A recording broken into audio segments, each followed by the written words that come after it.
Hello everyone, I hope you all are doing well.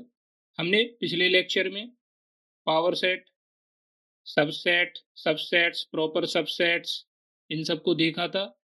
आज हम ये लेक्चर नंबर हमारा सेकंड है TSTL का, जिसमें हम पढ़ने जाएंगे कॉम्बिनेशन ऑफ सेट्स, या मैं कहूँ operations of sets.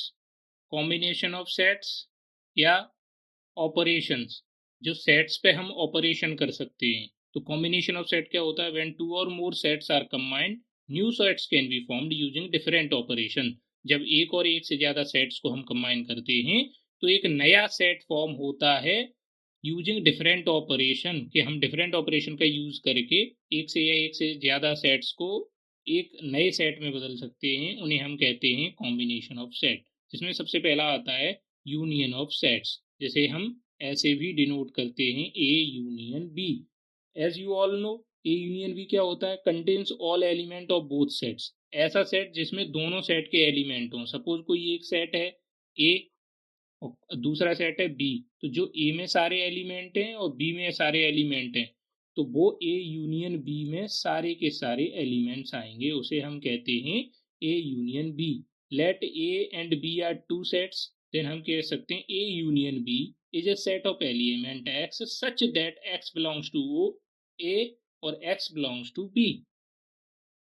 Let A and B are two sets, then A union B equal to, or we can say A union B is a set of element x such that x belongs to A और x belongs to B, कि चाहे x A में हो चाहे B में हो, A union B में जरूर ही आएगा। जैसे यहाँ एग्जांपल है, A में 1 2 3 है एंड B में 3 4 5, देन A यूनियन B क्या हो गया? 1 2 3 4 5।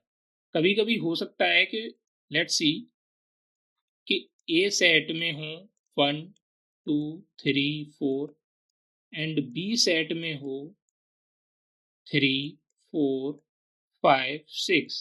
अब इसका ए यूनियन बी क्या होगा? इसका ए यूनियन बी होगा 1 2 3 4 5 6। हम 3 4 को 2 टाइम्स नहीं लिखेंगे, क्योंकि सेट की प्रॉपर्टी कहती है डिस्टिंक्ट एलिमेंट, कोई भी एलिमेंट रिपीट नहीं होना चाहिए। तो ऑलरेडी 3 और 4 हमने इंक्लूड कर लिया, तो हम दोबारा से 3 और 4 को ए यूनियन बी में इंक्लूड नहीं करेंगे। Now move to the second one, that is intersection of sets. Intersection of sets क्या होता है? इसको ए इंटरसेक्शन बी इस प्रकार डिनोट करते हैं। इसमें it contains only the common elements of the sets. कोई भी सेट है, जैसे ए है और बी है, जो इन दोनों सेट्स में कॉमन एलिमेंट होंगे वो ही ए इंटरसेक्शन बी में आएंगे। Let A and B are two sets, then A union B is a set of element x such that x belong to A and x belong to B, कि दोनों में होना चाहिए। अगर ए में है तो बी में भी होना चाहिए। अगर एक में है एक में नहीं है तो वो ए इंटरसेक्शन बी में नहीं आएगा। Suppose let's see an example, A is equal to 1 2 3 and B is equal to 3 4 5, तो ए इंटरसेक्शन बी में 3 आएगा, क्योंकि इसमें 3 है इसमें 3 है और कोई एलिमेंट इन दोनों में कॉमन नहीं है। एक नोट पॉइंट है, if A intersection is equal to 5, अगर ए इंटरसेक्शन 5 है कि दोनों सेट्स में कोई भी एलिमेंट कॉमन नहीं मिला, सपोज ए इक्वल टू था 1 2 3 एंड बी इक्वल टू था 4 5, तो जो इसका ए इंटरसेक्शन बी निकलेगा, इसमें 1 2 3 है इसमें 4 5 है, इसमें जो एलिमेंट है वो इसमें एक भी नहीं है, तो ए इंटरसेक्शन बी 5 आएगा, मतलब कोई एलिमेंट कॉमन है ही नहीं। तो अगर ए इंटरसेक्शन बी 5 है तो हम ए और बी को डिसजॉइंट सेट्स बोल सकते हैं। Now move to the third one, that is difference of sets. Difference of sets क्या होता है? ए कोमा बी, कि दो सेट्स का दो सेट हैं सपोज ए एंड बी, तो उनका डिफरेंस क्या होगा? A minus B. It is never equal to the B minus A, ये दोनों कभी इक्वल नहीं होते। लाइक कोई भी नंबर है, जैसे हम लिखते हैं 2 minus 3 is not equal to 3 minus 2, क्योंकि सब्ट्रैक्शन कभी भी कम्यूटेटिव को फॉलो नहीं करता। That's why A minus B is not equal to B minus A.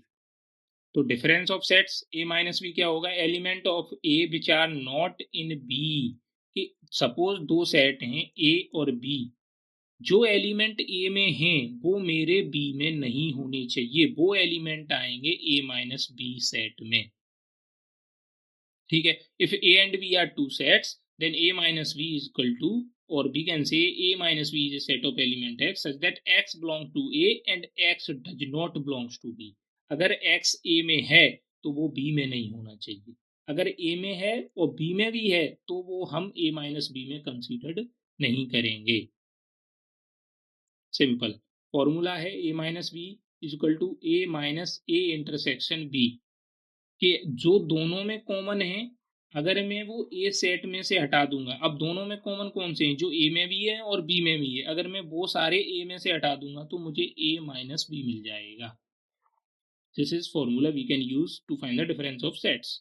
Example, A में है 1 2 3 4, बी में है 2 4. अब ए में 1 है, बी में 1 है नहीं है तो ए माइनस बी में 1 आएगा.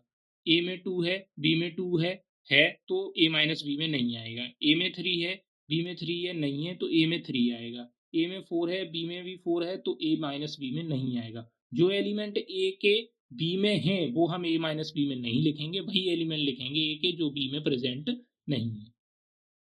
Now move to the next topic, complement of set A. Complement of set A को हम ए सी से भी डिनोट कर सकते हैं एंड ए एस्टेरिस्क से भी डिनोट कर सकते हैं.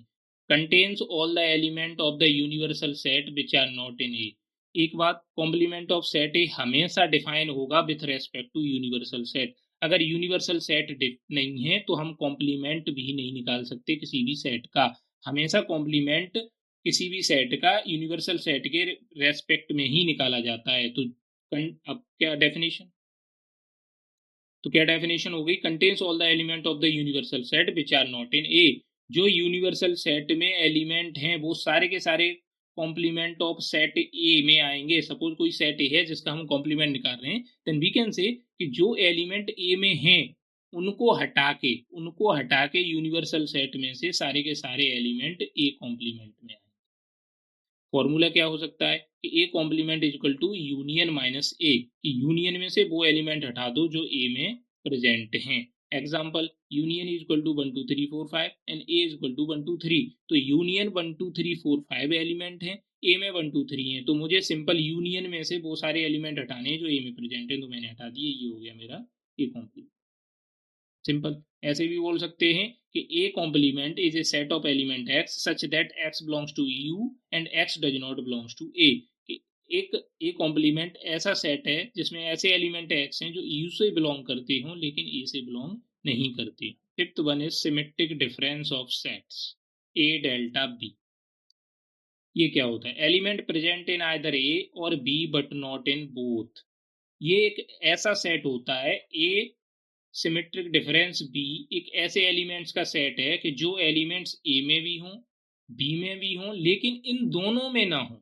दैट मीन्स जो दोनों में कॉमन होते हैं वो क्या होता है? A intersection B.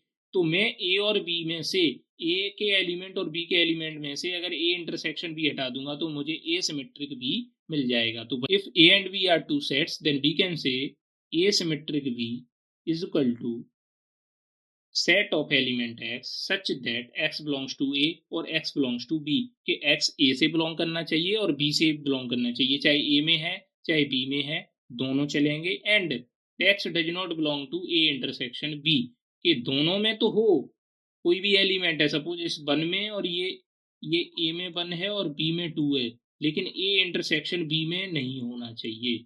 बस वो आता है हमारा सिमेट्रिक डिफरेंस. फॉर्मूला भी दे सकते हैं, A delta B equal to A minus B union B minus A. तो मैंने क्या किया कि जो ए डिफरेंस निकाल लिया A minus B and B minus A. अब ए माइनस बी में वो सारे एलिमेंट होंगे जो ए में होंगे लेकिन बी में नहीं होंगे. ऐसे ही बी माइनस ए में वो सारे एलिमेंट होंगे जो बी में होंगे ए में नहीं होंगे. तो मैंने कॉमन कॉमन हटा दिए और इनका ले लिया यूनियन. सिंपल. जैसे एग्जाम्पल है, ए में है 1 2 3 एंड बी में है 3 4. तो मुझे वो सारे एलिमेंट लेने हैं जो ए में हो बी में हो लेकिन ए इंटरसेक्शन बी में ना हो. तो ए इंटरसेक्शन बी में कौन से होंगे? इसमें 1 है, इसमें 1 है नहीं है, इसमें 2 है, इसमें 2 है नहीं है, इसमें 3 है, इसमें 3 है. तो ए इंटरसेक्शन बी में यहाँ केवल 3 है. इसको हटा के सारे एलिमेंट ए डेल्टा बी में आएंगे. तो 1 2 भी आ गया एंड यहाँ से 4 आ गया, 3 हमने हटा दिया. हम इनको वेन डायग्राम की मदद से भी समझ सकते हैं. जो ये वेन डायग्राम बने हुए हैं ये साइड में ये सारे के सारे वेन डायग्राम हैं इनके जो रेस्पेक्टिवली. तो एक एक करके इनको देखते ही हैं क्या. तो first is A union B. A union B क्या होगा? मान लो कोई दो सेट हैं, ये सेट ए एंड ये सेट है बी। ये सेट है ए सेट है बी। तो ए यूनियन बी क्या कहता है कि जो ए में है एलिमेंट हैं और जो बी में है, तो सारे के सारे ए यूनियन बी में आएंगे। तो सिंपल, सारे के सारे कौन से एलिमेंट हो गए? जो ए में भी हों और जो बी में भी हों, तो वो सारे के सारे एलिमेंट ए यूनियन बी में आएंगे। ये हो गया वेन डाइग्राम। ठीक है, इसको मैंने बस एनक्लोज कर दिया था वहाँ with respect to universal set, कि ये यूनिवर्सल सेट है, उसमें दो सेट हैं ए एंड बी। तो ए यूनियन बी क्या होगा? ये जो डॉटेड पार्ट है ये पूरा, ये सारे के सारे एलिमेंट ए यूनियन बी आएंगे, क्योंकि जो ए में होगा वो भी ए यूनियन बी में आएगा, जो बी में होगा वो भी ए यूनियन बी में आएगा। Now second one is A intersection B. A intersection B क्या होगा? इसमें भी मान लीजिए दो सेट्स मान लिए हमने, ए और बी। तो ये ए है एंड ये बी है। तो ए इंटरसेक्शन बी क्या कहता है? वो एलिमेंट जो ए में, ए और बी दोनों में कॉमन हो, तो इनमें कौन सा कॉमन पार्ट है? इनमें यही वाला तो कॉमन पार्ट है कि ये ए में भी है और ये बी में भी है। ये वाला पार्ट ए में भी है एंड ये बी में भी है, तो यही होता है A intersection B. Third one is A minus B. ठीक है, ए माइनस बी क्या होगा? सिंपल, वही दो सेट्स ले लिए हमने, ए एंड बी। अब ए माइनस बी क्या कहता है? कि ऐसे एलिमेंट्स जो सेट ए में तो हों लेकिन सेट बी में नहीं हो। तो सेट ए के एलिमेंट वो कौन से हैं जो सेट बी में? यही तो हैं, ये वाला पार्ट। ये वाला पार्ट शेयर हो रहा है, ये वाला पार्ट शेयर हो रहा है कि ये ए में भी है बी में भी है, मुझे यही पार्ट हटाना है। तो मुझे यही नहीं कंसीडर करना। तो ए माइनस बी में केवल क्या आएगा? वो एलिमेंट जो ए में हो बी में नहीं हो। तो इतना वाला पार्ट, केवल इतना सारा पार्ट केवल और केवल ए का है, बी के बी में नहीं है, शेयरिंग में नहीं है। तो ये हो गया मेरा ए माइनस बी। अगर यही बात की जाए बी माइनस ए की, तो क्या होगा? बी माइनस ए क्या होगा? सपोज ये सेट है ए और ये सेट है बी। तो वो सारे एलिमेंट जो बी में हों लेकिन ए में नहीं हो, तो कौन से एलिमेंट होंगे? वो ये वाले एलिमेंट। ये वाले एलिमेंट वो एलिमेंट हैं जो केवल और केवल बी में है, ए में नहीं है। क्योंकि ये वाला जो हिस्सा है, ये वाला, ये क्या होता है? ए इंटरसेक्शन बी, जिसे मैंने हटा दिया बस, तो मेरा मिल गया मुझे B minus A. Now A complement. A complement क्या होगा? हमने कहा कि ए कॉम्प्लीमेंट हमेशा यूनिवर्सल सेट के रेस्पेक्ट में ही डिफाइन होगा। तो सबसे पहले हमें चाहिए यूनिवर्सल सेट। तो सपोज ये मान लो हमारा है यूनिवर्सल सेट, इसमें है एक ये हमारा सेट ए जिसका हम कॉम्प्लीमेंट निकाल रहे हैं। तो ए कॉम्प्लीमेंट क्या बोलता है? कि यूनियन में जो ए में एलिमेंट हो वो यूनियन में से हटा दो, वो हो गया हमारा A complement. That means union minus A. तो यूनियन में तो होने चाहिए लेकिन ए में नहीं होने चाहिए। तो कौन से होंगे? ये सारे एलिमेंट कि यूनियन में तो हों, ए में नहीं हो। तो ए वाले में छोड़ दूंगा, बाकी सारे यूनियन के कंसीडर कर लूंगा। तो ये मेरा हो जाएगा A complement. Now fifth one is symmetric difference, जिसे हम डिनोट करते हैं ए डेल बी। ये क्या होता है? मान लीजिए इसमें भी दो एलिमेंट्स हैं, सॉरी दो सेट्स हैं, A and other set is B. ठीक है, तो ये क्या कहता है? कि वो सारे एलिमेंट्स जो ए में भी हों और बी में भी हों, लेकिन ए और बी में जो कॉमन हो वो ना हो। दैट मीन्स ए और बी में कौन से कॉमन होते हैं? ये वाले कॉमन एलिमेंट होते हैं। तो अगर मैं इसको हटा दूं, ये ए इंटरसेक्शन बी को हटा दूं ए और बी में से, तो वो सारा का सारा मेरा होता है ए डेल बी। तो जो ये येल्लो पार्ट है, ये जो येल्लो पार्ट है, ये वाला जो येल्लो पार्ट है एंड दिस, ये होगा मेरा symmetric difference of A and B. क्योंकि व्हाइट वाला मैंने हटा दिया, जो कॉमन पार्ट था ए और बी में वो हटा दिया, जो बचा हुआ था वो हो गया मेरा सिमेट्रिक डिफरेंस। एक छोटा सा और पार्ट है, इसके बाद हमारा सेट खत्म हो जाएगा। Laws in combination of sets, जो हमने कॉम्बिनेशन ऑफ सेट्स बनाए इनमें कुछ लॉज होते हैं, या मैं कहूँ प्रॉपर्टीज ऑफ सेट ऑपरेशन। उनको कॉम्बिनेशन ऑफ सेट्स को चाहे मैं सेट ऑपरेशंस बोलूँ या मैं कॉम्बिनेशन ऑफ सेट्स बोलूँ, तो उन्हीं के ये लॉज या प्रॉपर्टीज हैं। जैसे पहली है डिस्ट्रीब्यूट कम्यूटेटिव लॉ।